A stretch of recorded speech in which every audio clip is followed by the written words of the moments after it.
filles, je suis tellement contente que tu puisses me rejoindre pour un nouvel épisode de SH Sphère qui célèbre et qui encourage les filles, les femmes à avoir une influence dans toutes les sphères de leur vie.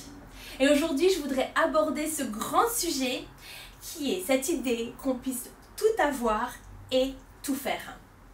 C'est quoi le succès pour toi? Qu'est-ce que ça voudrait dire? Je crois que si on regarde autour de nous, on pourrait mesurer et se dire que le succès, c'est de tout avoir et de pouvoir tout faire en même temps. Ce serait peut-être d'avoir le boulot idéal, l'idée de ce travail où à la fin du mois, on a un salaire absolument extraordinaire. C'est peut-être aussi cette idée d'avoir le mari idéal, les enfants qui sont toujours bien élevés, d'avoir le physique de rêve, de pouvoir toujours partir dans ces destinations paradisiaques en vacances. Bien sûr, toujours manger bio, d'avoir une maison et un appart immaculé et encore. Enfin moi ça m'épuise juste à l'image de toutes ces choses. Mais je me demande pour toi. Et je crois que la réalité c'est que les médias n'aident absolument pas là-dessus. Alors, est-ce qu'on peut réellement tout avoir et tout faire? C'est une bonne question. Ok, cette idée peut amener beaucoup de frustration. Elle peut amener beaucoup d'épuisement à la fin d'une journée, de se dire ok, j'ai pas fait toutes ces choses et j'aurais dû accomplir toutes ces choses et ouais, d'être tellement fatigué à la fin d'une journée.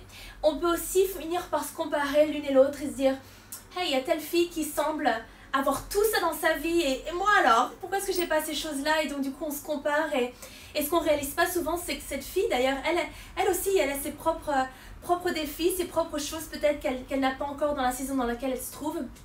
Et après bien sûr il y a les pressions extérieures de se dire que voilà, on n'a pas suffisamment.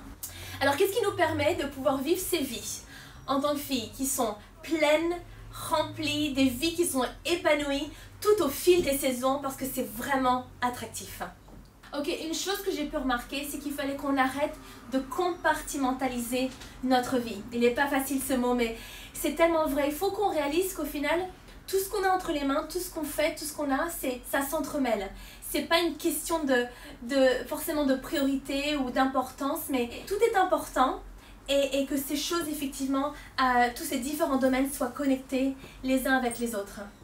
Donc cela peut vouloir dire de mettre de côté l'image que tu as de toi-même, les accusations, les mensonges, tout ce que les gens ont dit de toi et de choisir, parce qu'au final, il s'agit de ça. Il s'agit de faire le choix, de décider que ce que Dieu dit à propos de toi, c'est la vérité. Il t'aime, il te veut, il t'a choisi. Et lorsque tu fais ça, c'est le début, c'est un futur glorieux avec Jésus-Christ. L'autre chose que j'ai pu remarquer, c'est qu'il fallait qu'on puisse reconnaître les saisons dans lesquelles on se trouvait. Toi, tu es dans quelle saison actuellement? Je sais que pour moi, en ce moment, ma saison, ça veut dire avoir 3 filles qui sont jeunes. Et du coup, ça implique que je ne peux pas avoir certaines choses que j'aspire à voir. Je ne sais pas dans quelle saison tu te trouves, mais peut-être que tu es dans une saison où ta carrière est en plein essor, que ça demande énormément d'heures au travail et qu'il va falloir peut-être que tu acceptes de te faire aider. Peut-être que ça voudra dire que ta maison ne sera pas la maison immaculée comme tu aspires à avoir, mais c'est juste parce que tu n'es pas dans cette saison où tu peux absolument tout avoir. Et je pense qu'il faut qu'on enlève tout sentiment de honte, de culpabilité, qu'on devrait absolument tout avoir. Et je t'encourage à reconnaître la saison dans laquelle tu es. Une autre chose qui est importante, c'est de pouvoir parler d'équilibre. Je pense que c'est quelque chose qui revient assez régulièrement, c'est se dire mais comment est-ce que je peux avoir cette vie équilibrée? Et j'adore la citation de Christine Caine qui dit que l'équilibre, ce n'est pas de tout bien faire à la fois, mais c'est de faire la bonne chose du mieux possible au bon moment. Alors on ne peut pas tout faire toujours au même moment. Alors c'est clair, tu pourras probablement faire ton jogging, faire ton ménage tout en écoutant des podcasts. D'ailleurs ça c'est une très bonne idée. Mais il y a des moments, il faut qu'on apprenne juste à faire une chose et une chose bien à la fois. Notamment je pense à mes enfants, il y a des moments où j'ai juste besoin de mettre mon téléphone de côté et de donner à mes enfants ou à une de mes filles en particulier à un moment donné mon attention absolument complète. Et je pense bien sûr en pensant à ça, c'est vraiment de se laisser guider et aider par le Saint-Esprit pour reconnaître ok, quelles sont mes priorités à l'instant T et pouvoir s'y donner à fond. Ça pour moi c'est l'équilibre. Dans toutes nos sphères d'influence, famille, église, travail, comment est-ce qu'on peut donner notre meilleur? Donc moi je voulais te parler de trois choses qui me paraissaient vraiment importantes pour en fait enlever le mythe, cette idée qu'on peut tout avoir et tout faire au même moment. Donc la première chose, bien sûr, c'est ton identité en Christ. Il faut que tu puisses réaliser qui tu es en Christ parce que ça va affecter bien sûr ta valeur, ta perception, ton importance. Et si tu peux vraiment mettre de côté peut-être tout ce qui a été prononcé sur ta vie, les mensonges, les choses, peut-être ta perception de toi-même, et véritablement découvrir à nouveau et réaliser et accepter ce que dit de Dieu de toi, ça va être phénoménal. Éphésiens 2, 10 dit que tu es l'ouvrage de Christ. Ça, c'est pas n'importe quoi, c'est tu es l'ouvrage de Christ. Et il t'aime d'un amour inconditionnel et il n'y a absolument rien qui pourrait te séparer de son amour pour toi. Pense à ça une seconde, il n'y a absolument rien.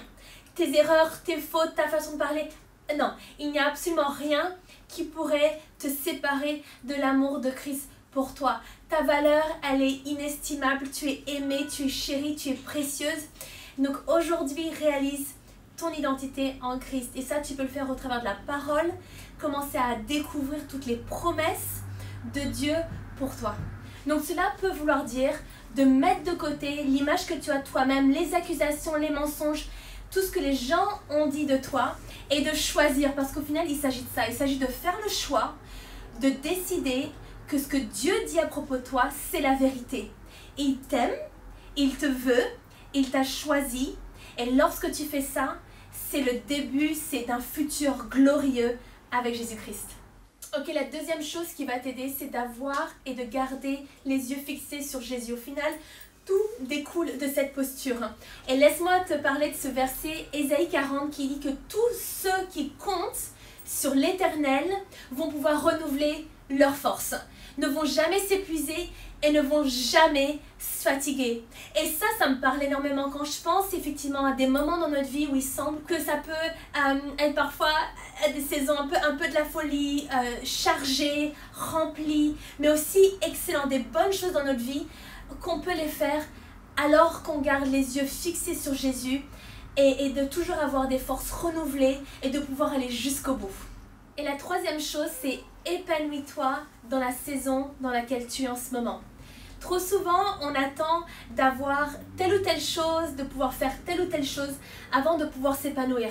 Il y en a certaines, vous êtes célibataire, juste commence à t'épanouir maintenant. Attends pas d'être marié pour le faire. Et pour les autres, dans tous les différents domaines, je pense qu'il faut vraiment qu'on apprenne à s'épanouir, à prendre du plaisir, à se réjouir pour ce qu'on a maintenant, pas le jour où on aura telle ou telle chose.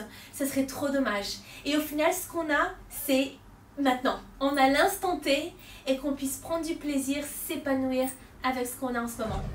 Pour finir, je voudrais t'encourager de mettre de côté ce mythe qui nous laisse croire qu'on peut tout faire et tout avoir en même temps. C'est pas possible. Mais je voudrais t'encourager du coup à laisser le Saint-Esprit t'aider dans tes différentes priorités et faire tout simplement de ton meilleur avec ce que tu as entre les mains. Et là-dessus, je te dis à bientôt pour un nouvel épisode SH Sphère.